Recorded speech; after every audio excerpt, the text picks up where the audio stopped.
Hello সবাইকে বং couples লাইফস্টাইলে অনেক স্বাগত।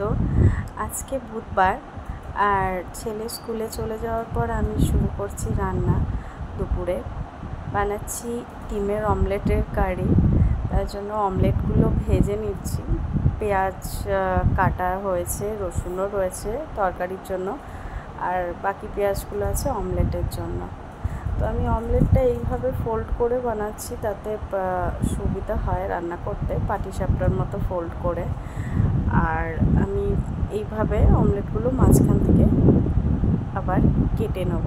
একটা অমলেট আমি কাটলাম না, আর বাকিগুলো এইভাবে দুভাগ করে কেটে নিয়ে করেছি। তো তেলের মধ্যে পাঁচফোড়ন দিয়ে আমি পেঁয়াজ দিয়ে দিয়েছি, যেটা কাটা ছিল না, আমি কেটে নিয়েছি পরে। আর গোটা পেঁয়াজগুলো ছিল যেটা। তো আর আমার আলুও কাটা আছে। পেঁয়াজগুলো ভেজে নিয়ে একটা মশলা করছি, টমেটো আর কাঁচা লঙ্কা। তো আলুটাও একটু দিয়ে দিলাম আমি। আলুটা দিয়ে আমি ভেজে ভালো করে একটু ভেজে নেবো পেঁয়াজের সাথে। পেঁয়াজটা তো প্রায় ভাজা হয়েই গেছে অলমোস্ট। আলুটা একটু ভালো করে ভেজে নিয়েছি যাতে তাড়াতাড়ি সেদ্ধ হয়ে যায়।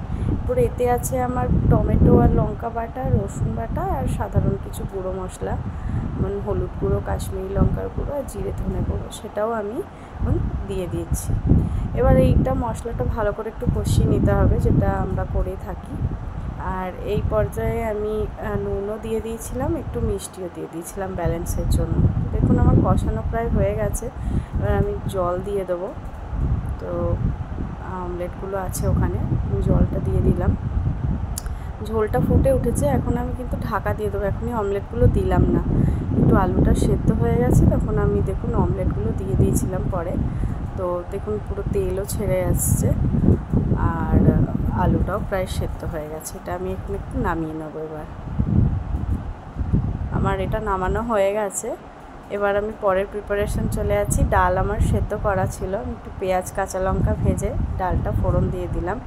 তো যখন ডালটা আমি হলুদ ছাড়াই সেদ্ধ করি, আর এইভাবে আমি ফোড়নের সঙ্গেই অল্প হলুদ দিয়ে দিই। এখন আমি পেঁয়াজ ভেজেছি, পেঁয়াজেই হলুদটা দিয়ে দিয়েছি। দেখুন কালারটাও সুন্দর চলে এসেছে। এতে প্রেশার কুকারটা আমার হলুদ হলুদ হয়ে যায় না আর কি। এরপরে আমি বানাচ্ছি একটু কাঁকরোল বাদাম। তো এই কিছু কিছু রেসিপি আমি মাঝে মাঝে ইউটিউব থেকে দেখে থাকি, তো এটাও সেরকম। তো কাঁকরোলগুলো একটু ভাপিয়ে নিতে হবে, জলের মধ্যে আমি একটু দিয়ে দিলাম, একটু লবণও দিয়ে দিয়েছি। হ্যাঁ, এবার আমি এটা ভাপিয়ে নেবো। আর এর মশলা যেটা হবে সেটা হচ্ছে বাদামের পেস্ট। এর মধ্যে আমি একটু কাঁচা লঙ্কাও দিয়েছি। তো বাদামটা ড্রাই রোস্ট আগে করে তারপর জল দিয়ে পেস্ট বানিয়ে নিয়েছি। দেখুন ভাপানো কাঁকরোলগুলো আমি তেলের মধ্যে একটু কালো জিরে আর গোটা পোস্ত দানা ফোড়নে দিয়ে ভালো করে একটু ভেজে নেব। যেহেতু ভাপানোই আছে, খুব একটা অসুবিধা হবে না সেদ্ধ হতে।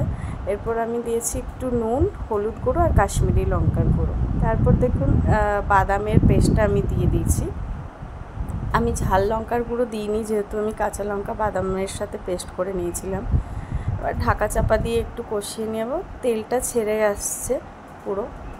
এবার ওই মিক্সির যে জারটা, সেইটা ভালো করে ধুয়ে আমি জল দিয়ে দেবো এর মধ্যে। তো এই দেখুন জলটা দিয়ে দিলাম। এবার এটা আরও ভালো করে ভাপিয়ে নিলাম। আমার আজকের মতো দুপুরের মেনু আমার পুরো সেট হয়ে গেছে। পুরো ঝোলটা এটা একটু ঝোল ঝোল আছে, ঠান্ডা হলে ঘন হয়ে যাবে। চলে এসেছি রেডি হয়ে, যাব ছেলেকে স্কুল থেকে আনতে। রান্না করেই আবার দৌড়াদৌড়ি। একদম গরমটা যেন শেষই হচ্ছে না আমার, এত গরম লাগছে। খুব গরমটাও পড়েছে। চলুন বেরিয়ে পড়েছি স্কুটি নিয়ে। এটা হচ্ছে আমাদের বাড়ির গলির রাস্তা। তো এই গলি থেকে বেরিয়ে মেন রোড, ও গলিটা রাইটটা নিয়ে ওই যে দেখুন দেখা যাচ্ছে মেন রোড। আমি মেন রোড থেকে একটু লেফট টার্ন নিলেই আমার পড়ে যাবে। চলে এসেছি ছেলের স্কুলে। এই পুকুরটা ছেলের স্কুলের পাশেই। আর এই জায়গাটা হচ্ছে জানেন তো, হিন্দ মোটর, যেখানে আগে অ্যাম্বাসেডর তৈরি হতো।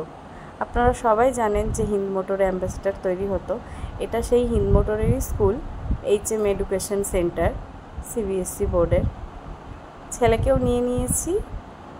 টিফিন কেমন ছিল জিজ্ঞাসা করতে বললো, খুব ভালো হয়েছে। যে হাসি মুখটা দেখে বুঝতেই পারছেন। এখন হয়ে গেছে বিকেল, দুপুরে খেয়ে ঘুমিয়ে ছেলেকে টিউশনে দিয়ে আজকে এবার আমরা কাপল বেরিয়ে পড়েছি, আমি আর আমার হাজব্যান্ড। চলুন আজকে আপনাদের নিয়ে যাই কোন্নগরের মানে ওপারে, এটাকে বলে ওপারে বলতে রেলওয়ে সাবওয়ে আছে, তার একদিকে আমরা থাকি, অপর দিকটা আরেকটা এরিয়া যেটা গঙ্গার পাড়ে। এটা ছিল কোন্নগরের সুইমিং ক্লাব। তো আমরা চলে এসেছি জিটি রোড, যেটা ওপারে আছে একদম গঙ্গার ধারে। এই জিটি রোড এটা পুরো দেখছেন, এটা পুরো জিটি রোড, এদিক টু এদিক।